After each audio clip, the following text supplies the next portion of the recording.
Hi, my name is Kelsey, and here it goes. First prompt. This is a live theater performance that presents costumes, sets, and music, and dance similar in style to the Chinese opera. What was this experience like for you? Fun, different, not your style? What did you like and or not like about the performance in general? Well, I thought that the Shanghai theater was really, really interesting. Their costumes were incredible. They had to have been very lightweight because of all the stunts that they were performing, but they were so intricate and beautiful. I really enjoyed that aspect of the play. The different sets were really, really interesting and very unique from each other. I think my favorite was the one where the man was standing on like a platform that they rolled out in the middle of the stage, and then there was two men on the side throwing balls onto the guy, and he would catch them and start juggling. But he started out with this like crystal ball, which was really, really cool.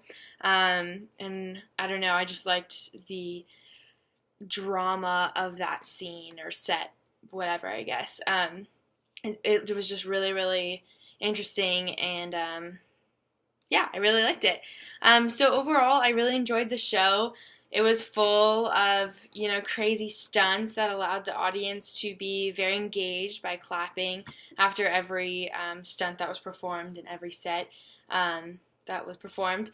The drama that was incorporated into the fun stunts was also very interesting. To be honest, I really didn't understand it too much, and I'd like to understand it more. But I thought that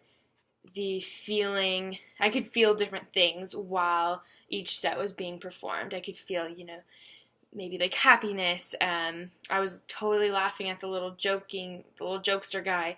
I could feel sadness or just like passion or, madness, I guess, but I didn't really understand why. So, of course, I'd like to learn more about that.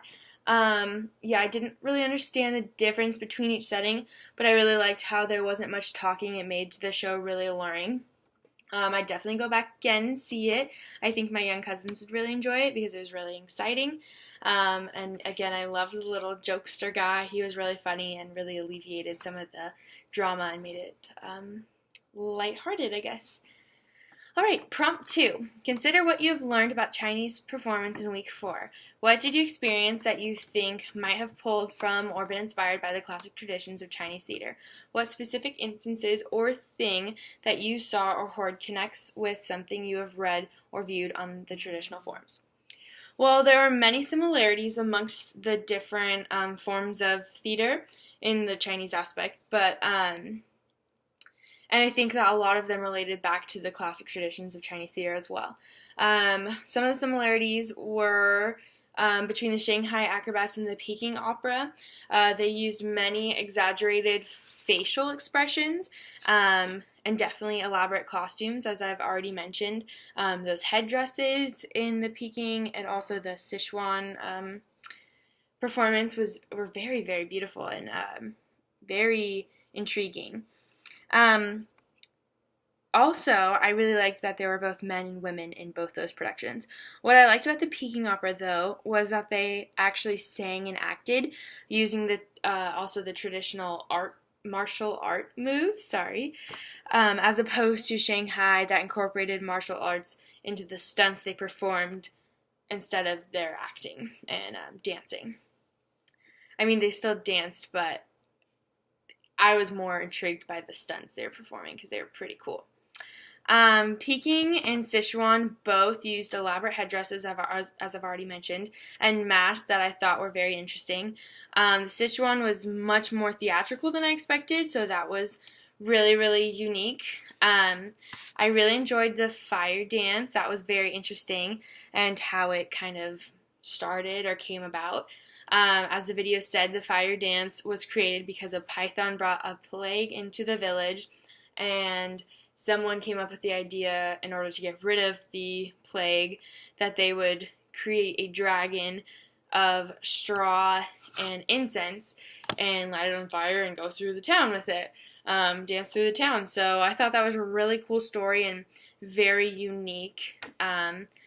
it's a very unique thing to share as a part of your history that's worth celebrating each year. Prompt 3. Seeing something live from another tradition is usually an eye-opening experience. What did experiencing this live do for your appreciation or understanding of Chinese performance? Chinese theater has a specific essence. How did seeing this experience change, alter, inform, or your understanding of Chinese culture?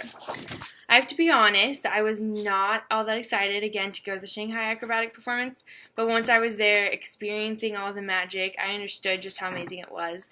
I didn't think at first that I would enjoy world theater, just because most of the time I don't understand it. It is very different from Western theater, I've noticed. There's a lot more hidden meaning, I guess, and so it's very hard for me to understand and get the gist, but I think I'm doing all right. I still don't understand a lot of the like slow to quick movements of that the Chinese accentuate, but I do know that such movements are derived from, again, martial arts and other ancient plays. I have learned to appreciate other cultures' theatrical productions now just by these last few weeks. I think that it's really opened my eyes to different perspectives on the way other cultures view life, and I think it's very interesting to see the different perspectives brought to theater and to see that those different perspectives through the eyes of theater. So yeah, thanks for listening. Bye.